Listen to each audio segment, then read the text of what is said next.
অনেক আকর্ষণীয় একটা ভিডিওটা শেষ পর্যন্ত দেখলে অনেক ভালো লাগবে। কিন্তু এই ভিডিওটার মধ্যে প্রকৃতির অনেকটাই সৌন্দর্য রয়েছে, আশা করি আপনাদেরকে মুগ্ধ করবে। তো ভিডিওটা শেষ পর্যন্ত দেখেন। আসসালামু আলাইকুম, সবাই কেমন আছেন? আশা করি সবাই ভালো আছেন, আলহামদুলিল্লাহ। আমি আমজাদ নতুন আরেকটি ভিডিও নিয়ে চলে আসলাম আপনাদের মাঝে। আশা করি ভিডিওটার সাথেই থাকবেন, সম্পূর্ণ দেখবেন, আপনাদের অনেকটাই ভালো লাগবে। তো দেখতে পারতেছেন এই মুহূর্তে আছি আমি চট্টগ্রাম এয়ারপোর্টের রোডে। তো এয়ারপোর্টের কাছাকাছি চলে আসছি। তো চট্টগ্রাম এয়ারপোর্ট থেকে এক কাতার প্রবাসীকে নিয়ে চলে যাব নিজ গ্রামের এলাকার দিকে। তো এই প্রবাসীকে আমি বিগত প্রায় 5 থেকে 6 বার আমি ওনাকে রিসিভ করি। যতবার রিসিভ করেছি ততবারে ঢাকা থেকে করেছি, কিন্তু গত বছর ঢাকা থেকে আসার পথে ওনাকে অনেক হয়রানির শিকার হইতে হয়েছে। যেমন কেমন হয়রানিটা হলো, যেমন অনেক জ্যাম জট ছিল, দ্বিতীয় কথা হচ্ছে অনেক হিজলারা ঝামেলা করছিল। তো যাই হোক, উনি সেই রাগে খুঁফে এবার চট্টগ্রাম এয়ারপোর্টে টিকিট কাটছে। তো আলহামদুলিল্লাহ অবশেষে চলে আসলাম চট্টগ্রাম এয়ারপোর্টে। দেখতে পারতেছেন তো পার্কিংয়ের টুল কাটতেছি। তো আমাদের চট্টগ্রাম পার্কিংয়ের টুল হচ্ছে অনলি 60 টাকা, আর ঢাকার পার্কিং হচ্ছে 100 টাকা। সেই তুলনায় ঢাকার তুলনায় চট্টগ্রাম পার্কিংয়ের অনেক মনোরম পরিবেশ আর অনেকটাই সৌন্দর্য, যা আপনারা দেখলেই বুঝতে পারবেন। যত মানুষ যা বসার সিস্টেম রাখছে, অনেক ঠান্ডা প্রকৃতির একটা জায়গা চট্টগ্রাম, কোনো গ্যাদারিং তো নাই। তো অবশেষে আমি পার্কিংয়ের গাড়িটা পার্কিং করলাম, পার্কিং করে গাড়ি থেকে বের হয়ে গেলাম। তো দেখে তো পুরোই অবাক, দেখেন এত পরিমাণ মানুষ সবাই জড়ো হয়ে এক জায়গার মধ্যে গোল হয়ে দাঁড়িয়ে আছে তাদের প্রিয় মানুষটার আশায় যে কখন আসবে, কখন তাদের মুখখানা একটা বার দেখবে। ঠিক আছে, তো দেখেন চট্টগ্রামের এয়ারপোর্টে যেখানে মানুষ বের হয়, দেখেন কোনো গ্যাদারিং নাই, মানুষ খুব রিল্যাক্সভাবে দাঁড়ায় আছে। তো যাই হোক, অবশেষে মনে করলেন যে আমার যে যাত্রী, সেই যাত্রী চলে আসছে। দেখেন এই যে যাত্রীগুলোর পরে সবগুলো প্রবাসী বের হচ্ছে। ওই যে পিছনে দেখেন পাঞ্জাবি পরা, এই যে টুপি মাথা, উনি হচ্ছে আমার সেই কাঙ্ক্ষিত প্রবাসী। তো ওনাকে রিসিভ করার পরে ওনার যে ট্রলিটা আছে এটা আমি আমার হাতে নিয়ে নিই। তো দেখেন ওনাকে একটা বৃদ্ধ মহিলা ধরছে কিছু সাহায্য করার জন্য, তো উনি সাহায্য করেও। আর এদিক দিয়ে দুইটা বিরক্তিকর মানুষ চলে আসলো। সেই বিরক্তিকর মানুষ হচ্ছে এয়ারপোর্টে। দেখেন আমার সামনে দেখছেন দুইজন লোক। আমি আমার গাইড তো অবশ্যই আমি আমার গাড়িতে সেটিং করতে পারবো ভাই, আপনাদের তো আমার কোনো দরকার নাই।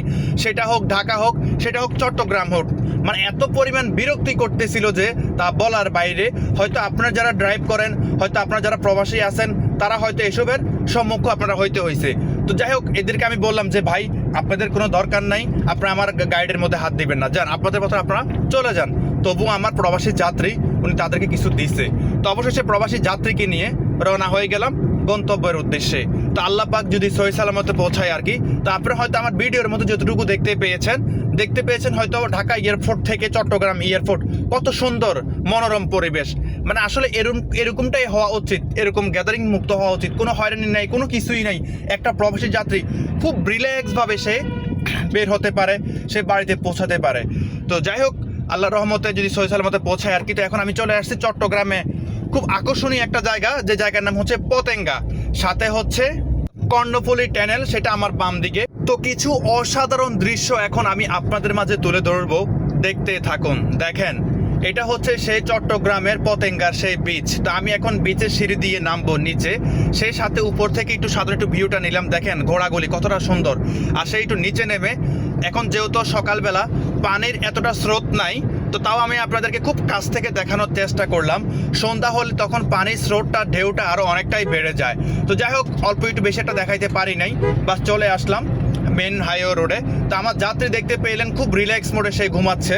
তো আসলে প্রতিটা যাত্রী সে যখন দেশে আসবে, সে অনেক টাইমে অর্ঘুমা তাকে থাকতে হয়। সে যখন গাড়িতে ওঠে সে অনেকটাই রিল্যাক্স ফিল করে। তো এদিক দিয়ে দেখেন হাতের ডান পাশে চট্টগ্রামে যে সীতাকুণ্ডের যে পাহাড়টা, দেখেন কত সুন্দর লাগতেছে, মানে দেখে পুরো মাথা নষ্ট হয়ে গেছে। আপনাদের কাছে কেমন লাগতেছে অবশ্যই সেটা কমেন্ট করে জানাবেন।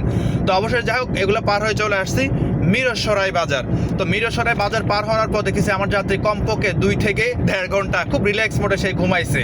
তো যাই হোক, অবশেষে চলে আসলাম ফেনী পার হয়ে গেলাম। ফেনী পার হওয়ার পরে চলে আসলাম বাতিশা বাজার হচ্ছে 14 গ্রামের আগেই। তো আমার যেহেতু গ্যাস শেষ হয়ে যায়, তো এখন আমি বাতিশা বাজারের যে সিএনজি পাম্প, সেখানে গ্যাসটা নেওয়ার জন্য ঢুকি। তো গ্যাসটাও নেওয়া শেষ, এখন গ্যাসের যে বিলটা, সেই বিলটা এখন পরিশোধ করে নিজ গ্রামের দিকে ছোটা শুরু করলাম। তো এখান থেকে যাত্রীর গ্রামের দূরত্ব হচ্ছে প্রায় আধা ঘন্টা। তো যাই হোক, আপনারা যারা আমার সাথে যোগাযোগ করতে চান, বিশেষ করে আমি প্রবাসীদের দৃষ্টি আকর্ষণ করি, তো আমার সাথে আপনারা ইনবক্সের মাধ্যমে যোগাযোগ করতে পারেন। ইনশাআল্লাহ আপনাদের সাথে আমি যোগাযোগ করার চেষ্টা করব। তো আপনারা আমাকে ভয়েস দিবেন, তো মেসেজ দিবেন না। ভয়েসের মাধ্যমে আমাকে প্রথমত বলবেন যে ভাই আমি একজন প্রবাসী, তাহলে আপনাদের প্রতি আমার গুরুত্ব থাকবে বেশি, কারণ আমি প্রবাসীদেরকে অতিরিক্ত গুরুত্ব দিয়ে থাকি। তো অবশেষে চলে আসলাম যাত্রীর বাড়ির কাছাকাছি। তো এখন যে বাজারটা পার হয়েছি এটা হচ্ছে ফুলগাঁও বাজার। তো এটা নাঙ্গলকোট থানায় পড়ছে। তো আমার বাড়ি থেকে যাত্রীর বাড়ি হচ্ছে দূরত্ব অনলি 10 মিনিটের। তো দেখতে পারতেছেন অবশ্যই চলে আসলাম যাত্রীর বাড়ির সামনে।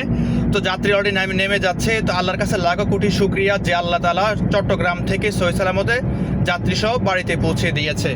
তো যাত্রী যে গাইডগুলো ছিল এগুলা গাড়ি থেকে নামিয়ে আমি নিজ হাতে তার ঘরে পৌঁছিয়ে দিচ্ছি, দেখতে পাচ্ছেন। তো আমি অল টাইম প্রতিটা যাত্রীকে যথেষ্ট পরিমাণ আমি তাকে সাহায্য করার চেষ্টা করি প্রতিনিয়ত, একদম এয়ারপোর্ট থেকে শুরু করে তার গ্রামের বাড়ি পৌঁছানো আগ পর্যন্ত, যাতে কোনো প্রকার একজন প্রবাসী যাত্রীর হয়রানির শিকার না হইতে হয়।